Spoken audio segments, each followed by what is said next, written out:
ایک تحریک چل رہی ہے وہ اسرائیل اور امریکہ کی مصنوعات کا بائیکاٹ کرنے، یہ بھی کچھ غیرت مند مسلمان ایسی تحریک چلا رہے ہیں اور سنا ہے کہ اس کا کچھ اثر بھی ہو رہا ہے۔ اس میں ایک بات مجھ سے بار بار پوچھی جاتی ہے، وہ یہ ہے کہ یہاں پر جو فرینچائز ہیں جیسے میک ڈونلڈ ہے یا کے ایف سی ہے یا اس قسم کے جو کمپنیاں ہیں جن کے کھانے جن کی غذائیں وغیرہ بکتی ہیں، اس کے جو مالک ہیں وہ مسلمان ہیں، پاکستانی ہیں۔ البتہ چونکہ فرنچائز کا انہوں نے معاہدہ کر رکھا ہے، لہذا 5% یا 10% آمدنی کا حصہ وہ ان کمپنیوں کو جاتا ہے۔ تو اگر ان کا بائیکاٹ کیا جائے گا تو خود ان مسلمانوں کو نقصان پہنچے گا جو کہ فرنچائز لیے بیٹھے ہیں۔ تو میں اس کے جواب میں ایک بات عرض کرتا ہوں، وہ یہ کہ یہ مسئلہ فتوے کا نہیں ہے، یہ ایمانی غیرت کا مسئلہ ہے، غیرت ایمانی کا مسئلہ ہے۔ کسی مسلمان، کسی غیرت مند مسلمان کو یہ گوارا نہیں ہونا چاہیے کہ اس کی آمدنی کا 1 پیسہ بھی کسی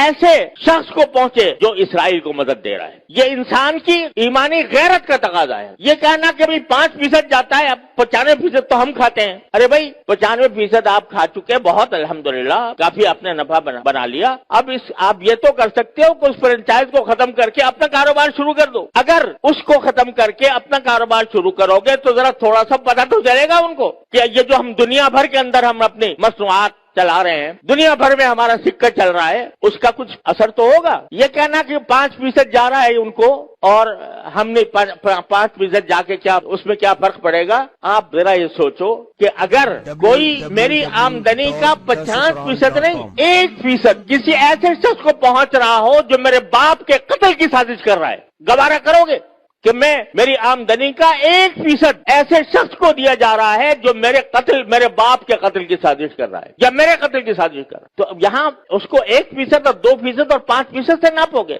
لوگ فتوے کی بات کرتے ہیں، یہ فتوے کا مسئلہ نہیں ہے، یہ ایک غیرت ایمانی کا مسئلہ ہے، اور اس غیرت ایمانی کے تحت یہ میں سمجھتا ہوں کہ کسی غیرت مند مسلمان کو اس کا اقدام نہیں کرنا چاہیے۔ لہذا یہ بھی اس کوشش کا ایک حصہ ہے۔ اور اس وقت یوں سمجھو کہ میں تو یہ سمجھتا ہوں کہ ایک لحاظ سے پوری امت مسلمہ حالت جنگ میں ہے، پوری امت مسلمہ حالت جنگ میں ہے، کیونکہ یہ حملہ صرف فلسطینیوں پر نہیں ہو رہا، معال کار اس کا اثر پورے عالم اسلام پر پڑنے والا ہے، لہذا حالت جنگ میں ہے۔ جب اس حالت جنگ میں ہے تو جو لوگ کہ عالم اسلام کے خلاف یہ سازش کر رہے ہیں ان کو کسی طرح بھی نفع پہنچانا، چاہے وہ 1 پیسے کا ہو، یہ ایک مسلمان کی غیرت کو اسے گوارا نہیں کرنا چاہیے۔ لہذا میں اس بات کی حمایت کرتا ہوں کہ ایسی چیزوں کا بائیکاٹ کیا جائے جس کا فائدہ ان طاقتوں کو پہنچ رہا ہے۔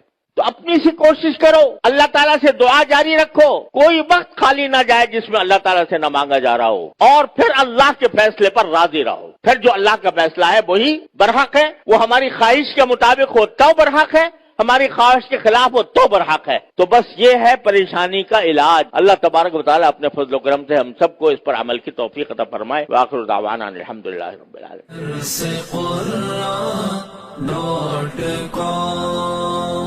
www.darsequran.com